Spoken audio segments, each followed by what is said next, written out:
Okay, I am super excited for this interview today. I have the honor of interviewing Gene Rivers on the show, and Gene is a true inspiration to many in the real estate world. And today is Friday, and I think that besides getting to pick my son up early from school to go swimming, this will definitely be the highlight of my day. Okay. Gene, So so I'm Gene, just above aquatic sports, right? and he's only five, Gene. So don't let that get to your head too much. But Gene played a really big role in my career. And Gene, I don't even know if you know this, but when I first went full time in 2017, then I joined KW in 2018. I had the pleasure of spending a full day in a workshop with you, and I believe it was in Livingston or Summit. And I can say that that day really helped to transform and change my life in the way that I thought about business and entrepreneurship. And I think that besides the Ring the Rivers and the stories about what you did in the community and the fireworks and the pumpkin patches and all this crazy stuff to dominate market share, the one thing that I still have written down, and I still tell people this to this day, is that standards without consequences are merely suggestions. And I think that that's really going to set the tone for our talk. So before we jump in, I just want to give a quick recap of who Gene is and then jump into some of his story. So Gene is a husband, dad of four kids living in Florida. He's sold over 5,000 homes, national speaker. You're really deep ingrained in the KW world and direct line to Mr. Gary Keller.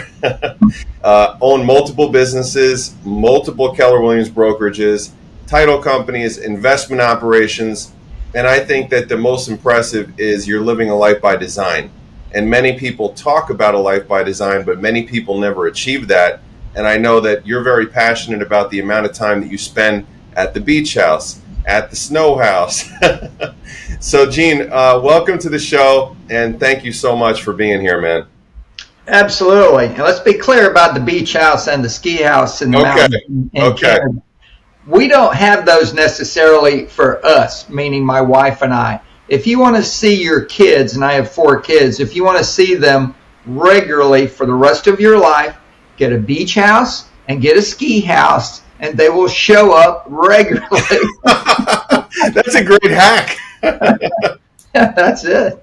Don't get me wrong, we like the beach house and we like snow skiing quite a bit, but boy, oh boy, do they all tend to show up. It's just great. So Gene, which one is your favorite, the beach or the snow? It's about the time of the year, baby. Okay. You know, when it's winter time, we want to go and hit the slopes, and when it's summertime, we want to go fishing and boating and water skiing and snorkeling for scallops. I mean, fun stuff. I love it. I love it. So my prep for today was really tough because we could go so many different directions. And the direction that I wanted to start in is we are right now in a market where it's time for many to relaunch or to reinvent, to not only survive this coming change and transition, but to also thrive and to still build a business, still build a legacy, and still eventually build that life by design. And I think that many agents are going through that. Many agents are living this right now. Many brokerages, especially ones that were not well equipped for all this change that was going to rapidly occur, they're in a lot of pain. And also a lot of just business in general with the way that the world's just shifted. A lot of people never went back to work, inflationary times, high interest rates, all that good stuff, right? So what I would love is if you could tell the story or just give us the insight about when you and your wife started your business in Dade County and what got you to Tallahassee and just kind of what transpired. Sure. Well, I was kind of smiling because you called all of that and all this good stuff. Well, I don't know if it's good stuff or not, but truth is, yeah, it is good stuff.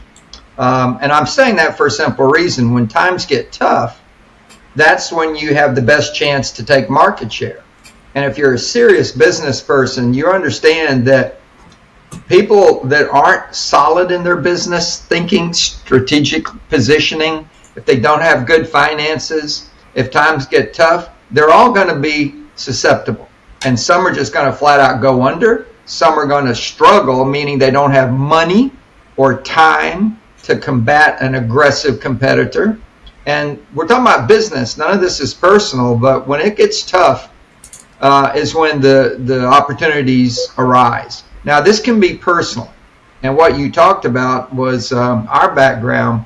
Rebecca and I both quit our jobs at the same time and went into real estate together. And we wanted to be masters of our own fate. We both had really good careers, but we just, got incremental raises in the years. And, we were working for the man, so to speak. We didn't have a lot of personal freedom about how we spent our time. Been there. And we decided to do it. And we had 2 kids at the time. So this was not a small thing for us to do. We were giving up medical and dental insurance. We were giving up retirement funding, right? Retirement accounts. And it was a big deal. So we saved 3 months of personal overhead in a bank account. And we were getting a paycheck every 2 weeks out of that account. And we knew that if we didn't put money in that account, starting in at least the second month, if not the first month, that we were going to hit a wall in the third month and run out of money. And we didn't want to do that. So we worked very hard. We didn't know what we were doing. As you know, the training to get a license in almost every state is mandatory, but it does nothing to tell you how to sell houses. Nothing. Absolutely nothing. You got to stay out of real estate jail. Yeah. So fast forward, we found out about this training called the GRI, which was really good training compared to what most offices did, right? And there was some national training we learned about also, the Residential Sales Council, a wing of NAR.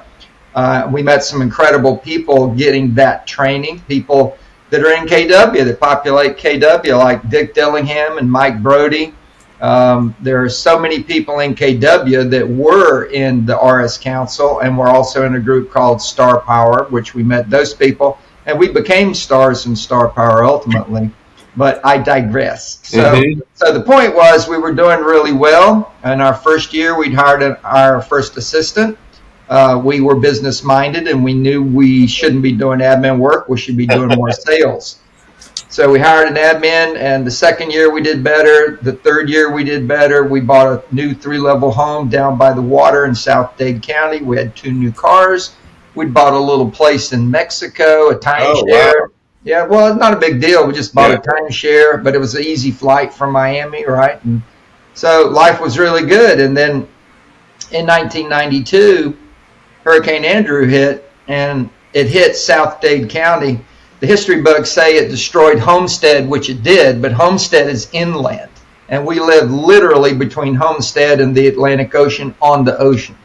So it destroyed our home. Our 3-level home became a 1.5-level home. Took the entire top of the house off. We lost one of the 2 cars. Our pendings were gone.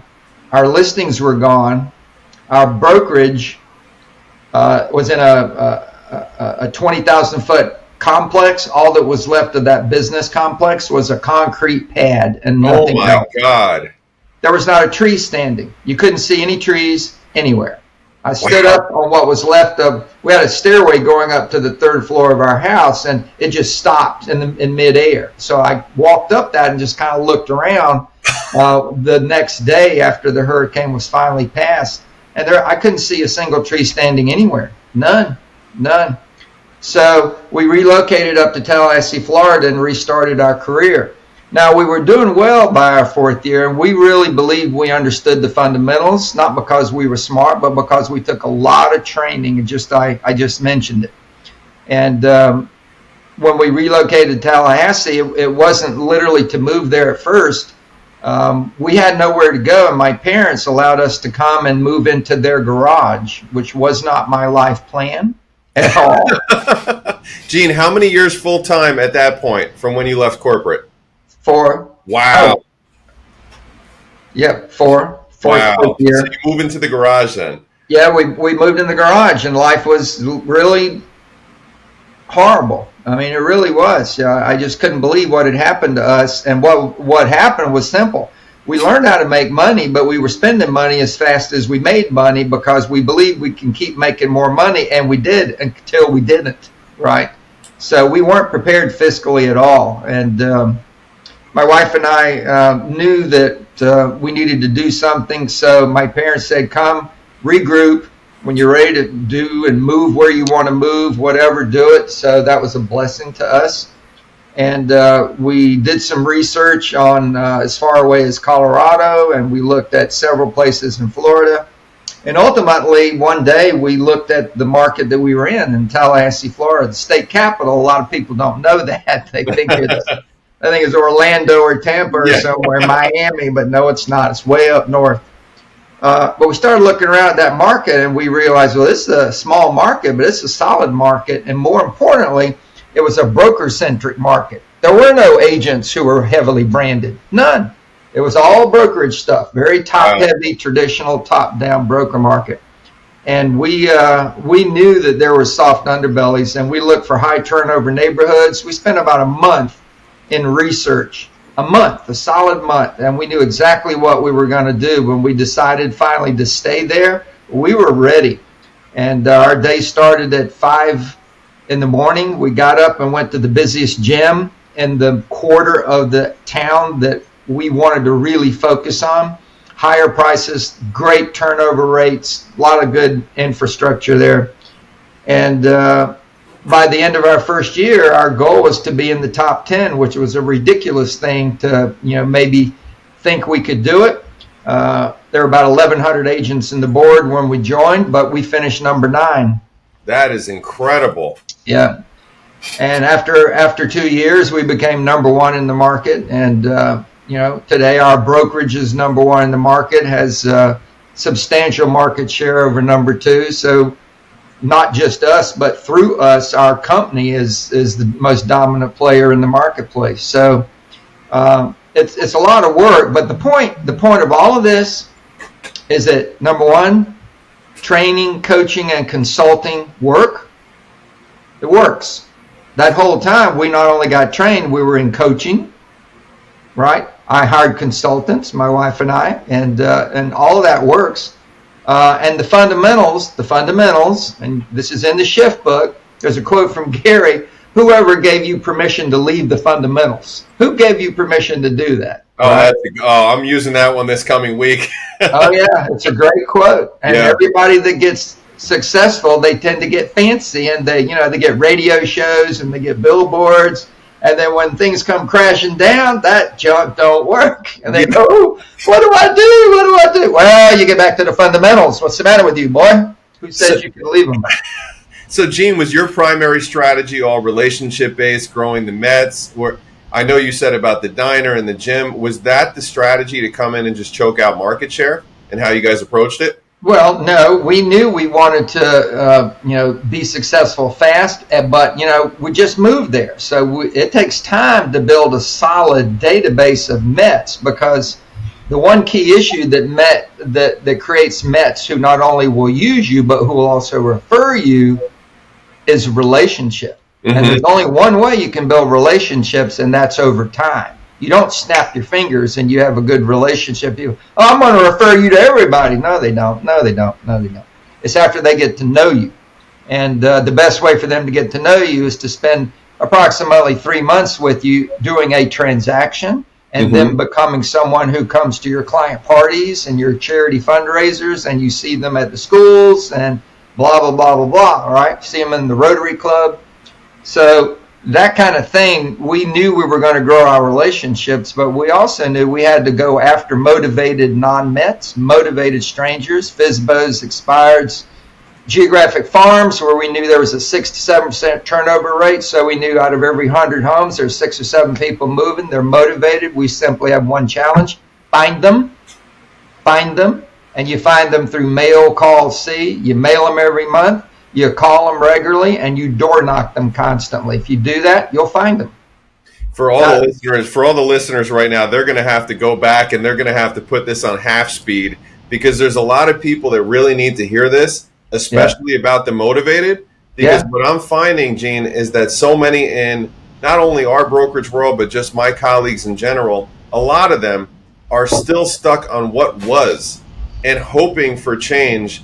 And I think that a lot of people that are smoking the hopium out there are going to be in a whole world of pain if they don't focus on finding the motivated. Yeah. Well, I really do think that this talk about the market, the economy shifting and recession and all that, I get all that.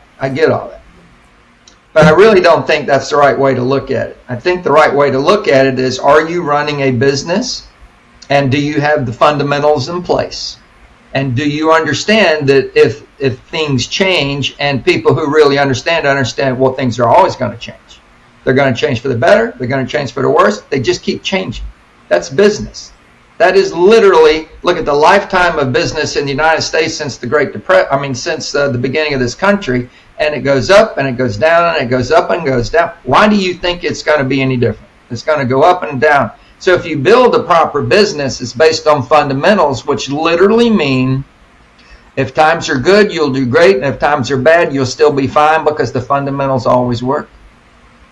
That's why you need to stay focused in the fundamentals. They always work. Go ahead. I'm sorry. That's okay. So what happens in a downturn is people get revealed. Businesses get exposed that they're not built on strong fundamentals. And when you're not built on strong fundamentals and things get good, well, you look like a genius because everything works. Right? Think about 19, 20, 21, 22. Everybody's a freaking genius. I got a listing and 14 offers in 2 days. Aren't I smart? The one quote that always it just makes me laugh, but when the tide goes out, you see who's swimming naked. That's right. So can you talk about your definition of the fundamentals? Let's talk to the person that, me, for example, right? We launched the brokerage in October, November this past year. We're growing. We are up to 75 agents right now. But let's talk to the person like that, or maybe the person that's starting a new venture. What do you see as the fundamentals that need to be focused on? Because you're a multi-business owner. You know this. Yeah, as far as the residential sales business, it's really quite simple. Contacts, appointments held, clients in a pipeline, a 90-day pipeline, and fully executed contracts. And all of our data says if you get fully executed contracts by all parties, you ought to be closing 70 to 90% of those. If you're brand new, you're going to close 3/4 of those. But if you're really good, you'll have a close rate in excess of 90% of those. But if you do enough volume, some deals are just going to fall apart. People change their mind, get buyer's remorse, threaten to sue everybody. I was lied to, whatever. They're not all going to happen if you do any kind of volume. Our fall off rate has hovered around, 3 to 5%. If you do, per 100. So it's going to happen. But the point is, your problems, like the beginning of this year, and it started last year, but agents who didn't realize that things were changing from those glory days, right? Yes. Things were changing. They would have noticed if they were really rooted in the fundamentals every week. Well, why did we not make enough contacts this week? You guys are each supposed to do 10 a day. That's 50. There's 4 of you. That's 200 a week. We recorded 132 contacts this week. What the hell's the matter with you people? The market's not bad. We're bad. We are bad. The market is not bad. People are buying, selling houses. Look in the MLS. There's new listings every day. There's pendings every day. There's closings every day. The market is not bad. We're bad. Yeah. So you got to wake up. And the only I tried, but nobody's home. You know what? Make more calls until you get people that are home. You're supposed to do your deal. Now, if people, and this is happening right now, there are people doing the right amount of contacts, but they're not getting enough appointments. I don't know if it's time right now. The economy and inflation and interest rates. I think we want to move, but I think we're going to just wait a little bit and see if we can get interest rates down. So they're finding what could be a real opportunity, but it's not now. It's not now. And that points to, again, the fundamentals. The three kinds of people you need to be talking to are your MET database, which is past clients in Sphere, a targeted group of motivated strangers. Motivated. And by that I literally mean people like FSBOs, expireds, people in a geographic farm, you can identify the turnover rate. You know they're there. You know they're sitting in a house in this neighborhood and they're going to be moving this year. I simply have to find them, right? So it's prospecting. And then the third thing is internet lead generation, because everybody's on the web. Everybody. If everybody's on the web, then you better be throwing a net out there and learn how to make that work for you, or you will simply miss opportunities to other people that are willing to do the work. Right? So those three things are what you have to focus on: is METs, motivated strangers that you prospect to. You literally door knock them, you call them. What we did in Tallahassee when we got going is Rebecca and I would go to the gym, the busiest gym in the morning. You mentioned that. Then we went to the busiest breakfast place. And then we went to meetings all day long. We get the paper every morning. These meetings are happening in town today. We'd go to Ducks Unlimited. We go to Audubon Society. I'd learn about killing ducks and saving ducks. I went to the Democratic Party meeting, the Republican Party meeting. I went to the Communist Party meeting. I went to the Socialist Party meeting. And I can tell you, all those groups, there's some really great people in there, and there's also some Lulus, some nut jobs in those groups of people. There might be some motivated Lulus. But you know what they all have in common? Yeah. They all use our product. That's true. All of them. All of them. And they own it or they rent it. And either way, I can monetize it. When everybody uses your product, you simply get inside groups of people and you'll find people who want to talk about the product.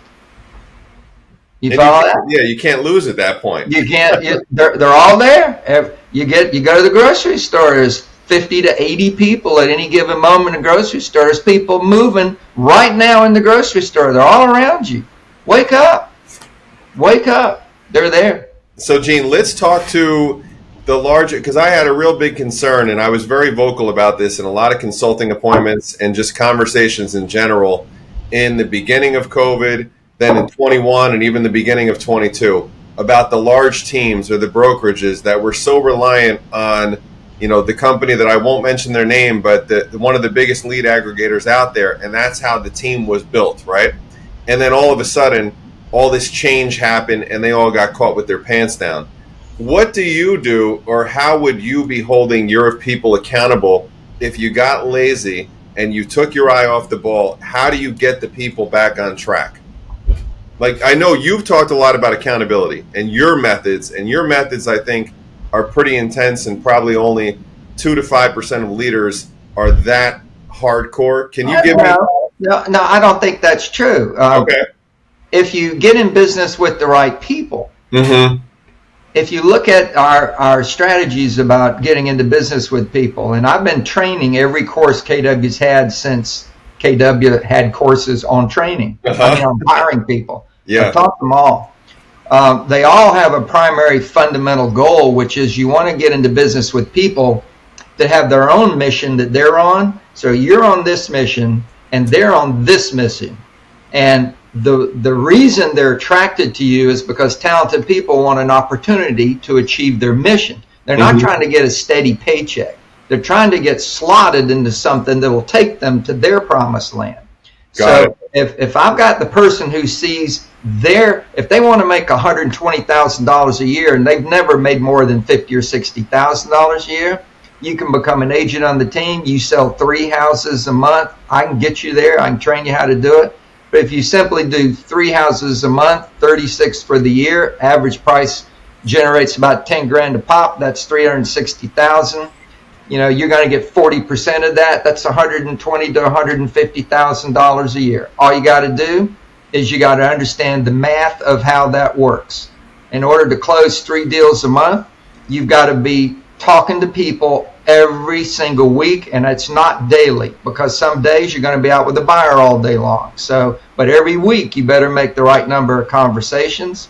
You're going to need to get 72 appointments. The 72 appointments will turn into 54 clients. The 54 clients will turn into 40 plus or minus contracts, and of the 40 you will close 36. That's the way it works. You track those numbers, you do the work. And do you want to make that money? Oh my God, yes, it means everything to me. Then all I do is wind them up, meaning train them and show them and tell them what to do. I just wind them up and let them loose, and they go rip it, baby. They go rip it. That was a little master class right there. I love it. Well, they rip it because they want what they want the way I want what I want. You know, you've heard this said in a different way, which is, if you want to be a millionaire, surround yourself with people who want to be millionaires, and then help them become millionaires, and you'll be a multimillionaire.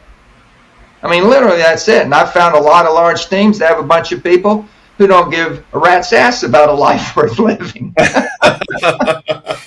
No, they were like Rebecca and I in the early days. They want to make a lot of money and spend a lot of money. They're not trying to build wealth. They're not trying to be smart. They're just, you know, if I make enough money that I can have a great time, then I'm cool. And that's I get it, but that's not an intelligent way to build a life. Really, it's not. So this is a perfect transition to talk about wealth building. And I know that I've heard you talk about your passion for investing in real estate, your passion for building a portfolio. Can you talk to us about not necessarily the ins and outs, or, you know, the size of your portfolio, and share whatever you want to share, but your strategy behind building wealth and what it's done to help you and your family? Sure. If you remember what my story is, and I'm guessing your viewers or listeners heard it, what happened to my wife and I, the reason we ended up in that garage was because we had no fallback money. We didn't have 6 months of personal overhead in cash sitting in an account. We didn't have wealth that we could tap into. So instead of spending all of our money, and you would think we would naturally want to, as soon as we start making sales, we would naturally want to immediately get out of the garage and get an apartment or do something like that. We didn't do that. We wanted to stay where we were to make enough money first to get the business up and running strong, because the business needed to give us a steady paycheck, and we needed that business to get up and running strong. So we didn't leave the garage right away. And then once we got the business up and running, then we wanted to save enough money, and we didn't need lots, so it didn't take a lot of time, but we wanted to make enough profit to save money in order to buy a home. We did not want to go and rent. We wanted to go straight back into home ownership. We felt like our life had been ripped out from under us, and we didn't want to crawl back to where we were. We wanted to get back to where we were as fast as we could. And if that meant staying in the garage a little bit longer, that's what we did. And that's exactly what we did. And by the way, that first home we bought, we still own it, and it makes us a lot of money in rent money. I love it. So we knew at that point forward we were going to keep growing our wealth. We were not going to ignore it anymore. So a certain amount of money out of every single closing went into the wealth account. So we started acquiring real estate rather quickly. It wasn't hard. Again, through training, we heard a program about doing a trade-in program on buyers who need to sell in order to buy one of your listings. And we started a trade-in program. And from 1998 to 2005, we ran that trade-in program, and we picked up investment properties on the trade-in program. Wow, I didn't know that. And it took no cash out of our pocket at all. We just ended up with houses. The math is brilliant, and it works as long as the lender that you like to work with to fund your investments will work with the program, meaning can you have a closing and immediately turn that into a down payment. And if they're okay with that, you can make a lot of wealth with that program. Anyway, separate discussion. Yeah, that might be a whole nother podcast. So the point is, I got real clear that most people never get to wealth because they never have enough excess money left over after paying all their bills, right? They spend it all, right? Well, the truth is, what you need to get going then is a cash flow that you're not reliant on for your lifestyle. So we realize if we get an investment property and it will positively cash flow, $300 or $400 a month, may not sound like a lot. It adds up quick. That if we could start getting cash flows that we're not reliant on, but just to build wealth, then the wealth can start to build itself faster. And that's exactly what happened. And you fast forward where we had enough houses, we had a lot of mortgages paid off. We still have mortgages now because we're still acquiring properties, but vast majority of ours are paid off. When you have excess cash flow, then the cash flow starts buying properties. If you want to get wealthy, you're going to need cash flows that come from you not working. Yes. Amen. Amen. You've got to do that. It'll start small and it'll bell curve up. And if you read the MREI book, that's what that book is all about. Every one of those millionaires that they studied started with one property that positive cash flowed. And after 18 years, they owned over $3 million in properties. And the properties they bought were $75,000 to $120,000. These were not high dollar properties. And they had accumulated almost $1.8 million in net worth. These were net worth multimillionaires. And the cash flows were $300,000. And that started with a cash flow of $200. Wow. Yeah. It's a great message. You just have to start. And I think that's the one thing that holds a lot of people back. And I fell victim to this in the beginning of my investing journey, is you'd see the $300 to $500, $300 to $700 a month in cash flow. Then the water heater went out. And I think that's when a lot of people give up. They don't keep going from that point. And what my wife and I did was we kept going, and now I am following in your footsteps. and I would love to hear more. So what kind of asset classes are you guys in on your journey to build wealth?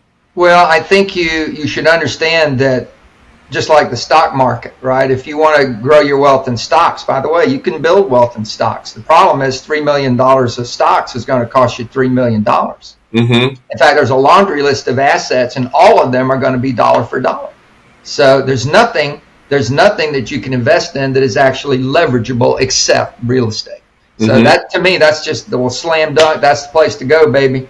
I can get 5 times the property for the same amount of money. Why would I buy anything else? I immediately get 5 times the property, right? 20% down, boom. I put $200,000 down, I got $1 million of property. Why would I spend $200,000 cash to get $200,000 cash house? That's stupid. I mean, literally, you're supposed to make your money work for you. That's the main strategy. Make your money work for you. And when $200,000 can literally buy me $1 million of property, I need to make that money do that instead of buy me one $200,000 property. That money's not working very hard, so your return on investment is 4%.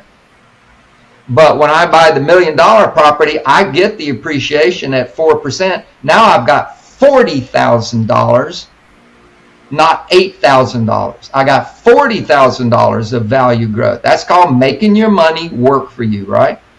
So the main point here is you need to have an asset goal that will fund the life you want without working, and build that in residential properties because they're very safe. No condos, too many fees, too much risk.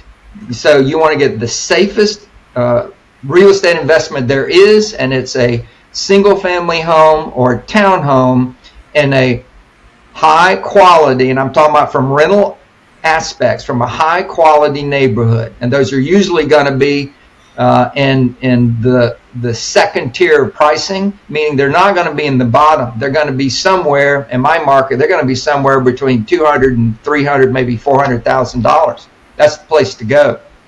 I want families to rent to, but you build that portfolio. So if you want $300,000 a year without working, you're going to need $3 million in residential houses. If you buy a house for $300,000, you got to buy, one every year for 10 years, and you got $3 million. Is it that simple? Yeah, it's that dang simple. And if you can buy them faster, right? But you got your $3 million, and then you hit the payoff phase. So you acquire them as fast as possible, and then you pay them off as fast as possible, and that portfolio becomes untouched. Now, I know there's a lot of talk about, yeah, but don't you want to, pull out the equity and go? No, shut up. Because the goal is to get the $3 million and then pay off so you own the full $3 million and don't touch it again. Real wealth produces cash, and you never touch the wealth. If you want more assets, then take the cash and go buy more assets. So if you want to go play, in other words, take that money. So my wife and I today own office buildings. We have 7 buildings. And that money came from profits from the houses. Now, those are much riskier. But, the risk-reward ratio, we could actually make better cash flows on them But look around in your marketplace. You probably have some office buildings that are empty. Yes. Yes. Right? Yes. So if you're not paying attention, you pay attention, because if it looks sexy to own an office building, I get it because I did it. But those could all go to heck in a handbasket. If they all collapsed and I lost all of those, I still got those houses, and they're paid for, and nobody can take them, and they make marvelous cash flow, and I'm safe. I'm safe.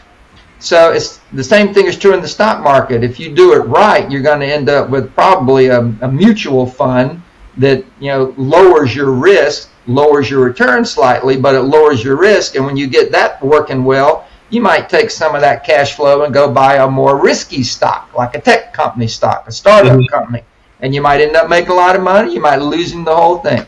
Think about the people who invested in Twitter. Think about the people invested in Bitcoin. Woo! Yeah. So make no mistake, people will put money into what looks to be a slam dunk, big time win, and sometimes it's a loss. So I don't do that with the core wealth. The rest of the wealth, it's kind of like play money. I don't mean you play with it, but do the best job you can. But know that is something you don't have to have the life funded. And back to the fundamental thing. So how do you coach people at what point do you suggest starting to get into the payoff phase? When do you stop the acquisition? When do you get into more of payoff? Or the minute you acquire, think about our example. If your goal is $3 million, you positive cash flow $400 a month when you buy the first one, right? So $400, $5,000 a year. I'm rounding off, right? Mm-hmm. $5,000 a year. So the second one, I need 20% down, $60,000, but now I don't need 60, I need 55 because I got the $5,000 of cash flow, which I saved up for the next purchase. Now I've got two of them. Now I've got $10,000 in cash flow, so I don't need 60, I only need 50. So the point is the acquisition phase speeds up. It speeds up due to the cash flows from the properties you buy. So it doesn't take 10 years to acquire. It takes less than that. Look at the book. This is not my theory. This is what the book says. So you do that, and then you start the payoff phase. And now if I bought 10 of them, I've got 5,000 times 10. I got $50,000 now of cash flow. I'm still going to drop the $60,000 down payment money. So I got $110,000 the very first year after I've acquired number 10, and I pay off number 1. And when that mortgage is paid off, now I have 100% of that rent money coming in, along with the cash flows, along with the $60,000. So the payoff phase speeds up. You follow that? So it only if you read the book, it only takes about 15 or 18 years, and you will own your multi-million-dollar portfolio. You're DONE, baby. That's how it works. And something tells me, Gene, you're nowhere close to DONE. Yeah. No. My wife and I have got houses, townhomes. We have some condominiums. I don't want any more, but I've got some that make good cash. I'll not deny it. We've got office buildings. We have industrial property. We just sold a farm. We have lots. We have land. We got a diverse real estate portfolio. And again, we have a core group of properties that we don't play with. But there are other properties that we will maybe sell one and buy something else. We don't leave the real estate world, but we do top grade or, switch out into another arena. And besides the Canada house, the snow house, is everything largely for the most part in Florida? No, we have an apartment in Manhattan, and we have because my wife is from New York and loves New York. I have a daughter there, and she shares that apartment. But we have a place there, and then we have the house in the mountains in Canada. We have the beach house, and I'm sitting right now in downtown Jacksonville on the river. Nice. And it is nice. Believe it or not, we're renting this. We're expanding over here. We sold our big house in Tallahassee, so we came over and just grabbed something and moved in. So we'll find a place, once we get settled in. Well, that was 3 years ago. So talk to me about the expansion, Gene. What about your philosophy on business, right? And just either building up businesses from the ground up? Are you looking at buying any businesses? Do you play in any of that side of the arena? Yeah, two of our market centers were failing market centers, and Rebecca and I bought them and turned them around. Yep. You know, if you get good at building an agent business, you're now a real business person. I mean, you get good at it. You make $1 million a year. You know, we became millionaires through being agents with our team, right? We became millionaires from that. And then we became wealthy from all the profit that business created in real estate. It all came from mastering the core business. You master the core business, that can not only fund other things, it has taught you how to do more businesses. It has taught you. If you don't ignore the lessons you learned in building any successful business, I mean one that can make you a millionaire, whatever you learn to do that, you can hit the repeat button, just like we do with investing in houses. Well, that worked out. Let's buy another one. That worked out. Let's buy another one. Let's get 20 of them. And we did. And they're all working out, right? So the reason we have multiple businesses is because we feel comfortable that we might never do it perfect, and we never will, but we will make it work, right? Some are more profitable than others. Well, that's just like if you're in the stock market or if you're investing in real estate. Some of our properties do better than others, but you add it all up, we're doing really good, right? So all of our businesses perform at different levels. Some have been hit harder in COVID.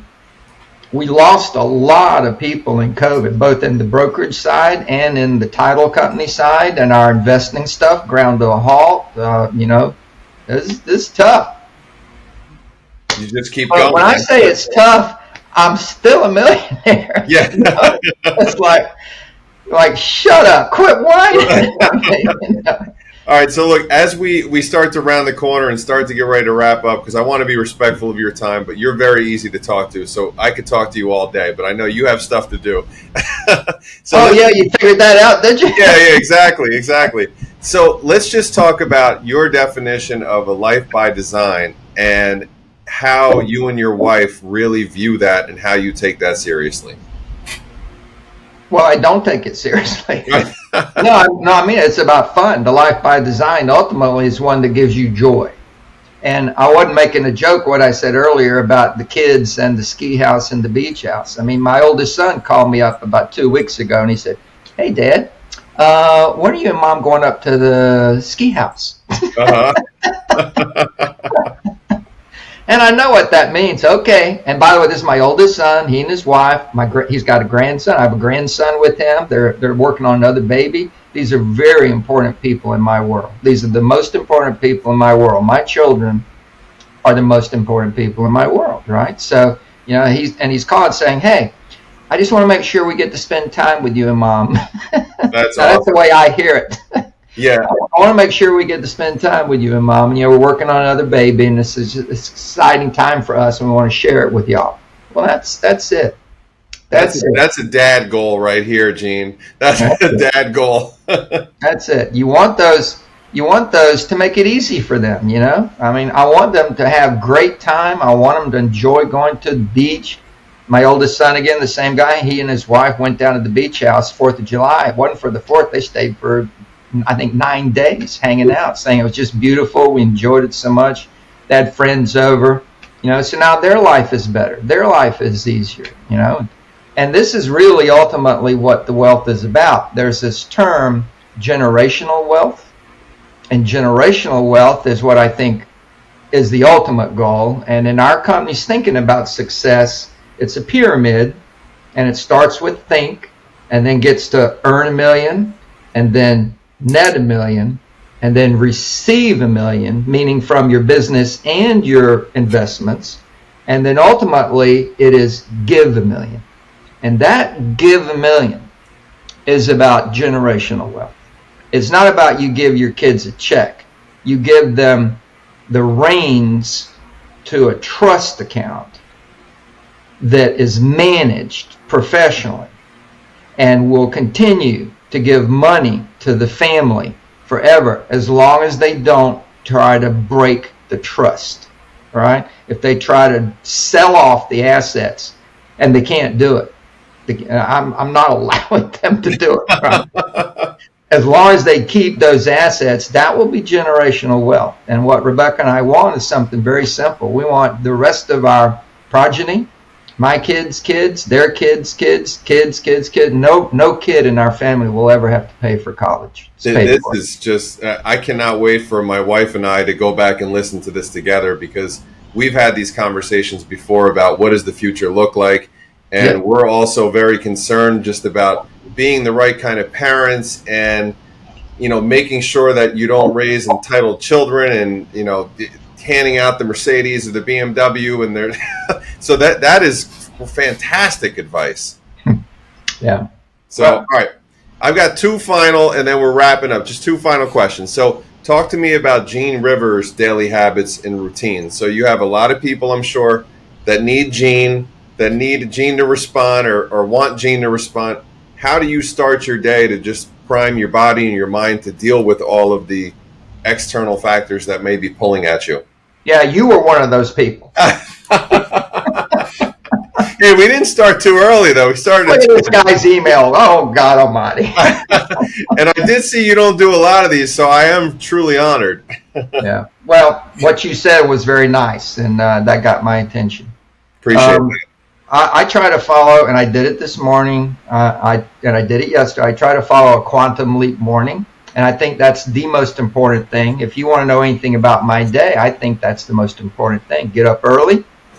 I'm always up 5-something. Get up early. By the way, so is my wife.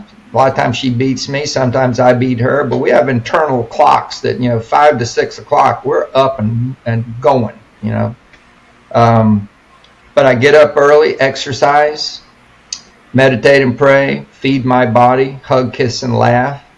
I went upstairs and saw my wife this morning. She just brings joy to my life. Just lay eyes on her and I'm happy, right? And then start your day. And then my days vary. My days are, to some degree, one day a week. Monday is the same almost every day, almost every week. It's the same day. It's accountability day, all day long. But the rest of the days, they vary. They just vary. And the good news is, it's up to my wife and I. They vary. My wife and I have a son. Our baby is still in college. He's getting a PhD in England. Wow. England. There's no good enough university in America. He's got to go to England. He got to put you across the pond. Yeah. So she's going over there, and she's going to be there for 5 weeks. And I'm going to go over there and spend some of that time. Our youngest daughter's going to go over there and spend some time. But we will work from there. We will work from England, because a lot of the work that I do is simply talking to people and reviewing things and talking to people again after reviewing things, right? So that can be done anywhere. So at a certain point, it's not that you don't work, it's just you work when and how you want to work. There's no specific, I got to be over here.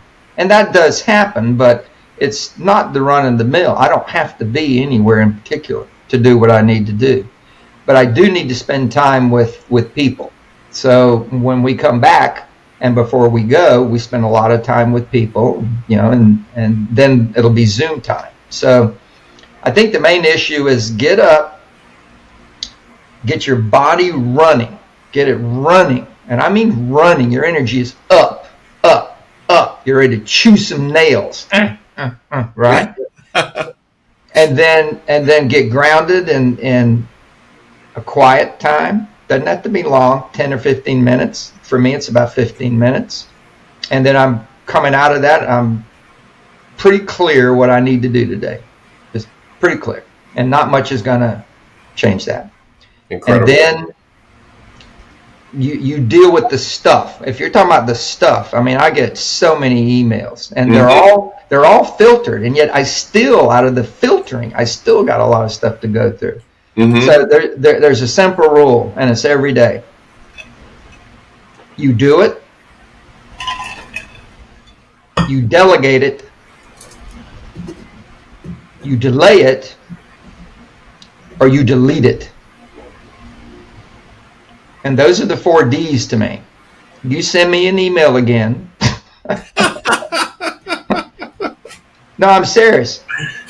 You send me an email again, I might do it, but I might delay it. I might say, he's sweet, but I can't, I'm too busy right now. I'll get to this tomorrow or maybe this weekend. So Yep. I'll delay it. If you ask me for something specific, I might just send it to somebody and say, please send him what he's asking for. So then I delegated it. Mm-hmm. You follow that? Yep. But if I don't do any of those, then it'll ultimately end up being deleted, because I simply can't do everything. I just can't. Now, people that I know rarely get deleted, but they do get delayed. Mm-hmm. And one of the most common emails I send is always starts the same. I'm so sorry I didn't get back to you soon.